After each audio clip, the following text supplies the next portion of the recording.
Hello, আসসালামু আলাইকুম viewers, কেমন আছেন? আশা করি আল্লাহর রহমতে আপনারাও ভালো আছেন। আমিও আপনাদের দোয়ায় ভালো আছি। সকালবেলা দেখি আম্মুর খুব অসুস্থ, আম্মু জ্বর আসছে, ঠান্ডা লাগছে, তো একদম দম ছাড়তে পারতেছে না। তো আমার খালা তো আমাদের বাসায় 2 দিন হয় ঘুরতে আসছে। এখন তো খালা খুব টেনশন করতেছে। এখানে দেখেন আমার বাবু কি করতেছে। বাসাতে যেই সমস্যাই হোক না কেন, বাচ্চারা তো আর এত কিছু বুঝে না, ওরা ওদের কাজ চালাই যায়। কিন্তু একা হাতে আমি, আম্মু অসুস্থ, আম্মুকে সামলানো, ঘরের কাজ সামলানো, সব কিছু বাচ্চাদের সামলানো, এত কিছু করতে আর কি একদম কষ্ট হয়ে যায়। তো বড় আপু উপরে থাকা আমার খুব সাহায্য হয়। তো আম্মু আজকে আলু ভর্তা খাইতে চাইছে, বলে আমার জ্বর মুখে আলু ভর্তা ঝাল কইরা বানায় দিলে অনেক ভালো লাগবো। এর জন্য আমি 3-4টা আলু কাইটা এখন ভর্তার জন্য দিয়া দিব চুলায়।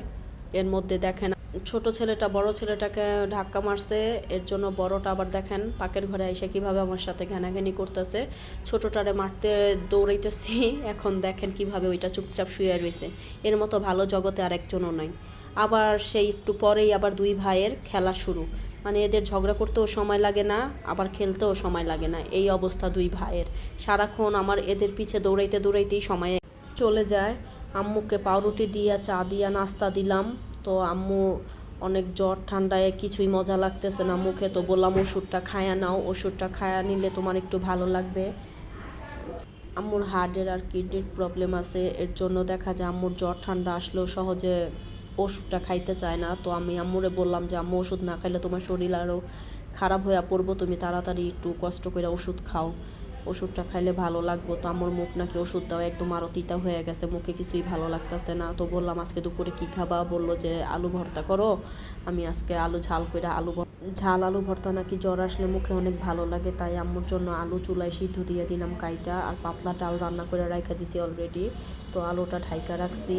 নিচে থেকে ফেরিওয়ালা যাইতেছিল, তারপর ফেরিওয়ালাকে ডাইকা কিছু প্লাস্টিকের ডিবা ডাবি কিনলাম। আমার প্লাস্টিকের ডিবাগুলো একদম পুরাতন হয়ে গেছে, ময়লা ময়লা হয়ে গেছে। আমার আবার ডিবা ময়লা হইলে ধুইতে মন চায় না। তো ওই হলুদ মরিচের আর লবণের, ধনিয়া এগুলো রাখার জন্য একটা সেট কিনলাম। এই সেটটা নিয়ে আসছি মশলা রাখার জন্য। মশলার সেটটা দেখতে খুব সুন্দর লাগছে আমার কাছে, তাই নিলাম। তো আপনাদের কাছে কেমন লাগছে জানাবেন। এটাতে এখন চিনি রাখছি, আর একটা ডিবা গুঁড়া দুধ চায়ের জন্য রাখার জন্য ওইটাতে রাখবো। আর এই ছোট ডিবার সেটগুলাতে হলুদের গুঁড়া, মরিচের গুঁড়া, ধনিয়ার গুঁড়া, তারপর গরম মশলা, এগুলো সব কিছু ছোট ডিবাটার ভিতরে রাখবো, এর জন্য ওইটা নেওয়া হয়েছে। নতুন ডিবা এনে এখন এই সব কিছু ভইরা ফেললাম। ছোট ডিবাগুলোর ভিতরেও ধনিয়ার ফাঁকি, মরিচের ফাঁকি, হলুদের ফাঁকি, তারপরে গরম মশলা, জিরা সব কিছু নিয়ে নিছি ঢাইলা। এখন সুন্দর করে রাইখা দিছে। এখন থেকে আমি ওইগুলা রান্নার কাজে ব্যবহার করতে পারবো ডিবাগুলা। এখন সরিষা তেল নামায় নিলাম আলু ভর্তা করার জন্য। আর খালা পুঁটি মাছ ধুইয়া দিতেছে। এখানে আমি আলু ভর্তা করার জন্য পেঁয়াজ কুচি কইরা নিতেছি। তেলের কড়াই নিয়ে তেল দিয়ে আমি শুকনা মরিচ 4-5টা ভাইজা নিব প্রথমে লাল করে, তারপর পেঁয়াজ কুচিগুলাও তেলের ভিতরে ছাইড়া দিব। পেঁয়াজটা যখন ভাজবো, তারপর একটু হালকা ব্রাউন কালারের মতো হবে, তখন নামায়ে ফেলবো। তারপরে শুকনা মরিচের ডোগাগুলা ভাইঙা পেঁয়াজ ভাজার সাথে সুন্দর কইরা মিলায়ে নিব। হাতে আপনি পেঁয়াজ আর শুকনা মরিচটা ভালোভাবে মিশায় নিলে ওই ভর্তাটা অনেকই মজা লাগে। তো আম্মু ধনিয়া পাতার ঘ্রাণ সহ্য করতে পারে না, তাই ধনিয়া পাতা আমি দেই নাই। আপনারা ধনিয়া পাতাও দিয়ে নেবেন, তাহলে ভর্তাটা আরও ভালো লাগবে।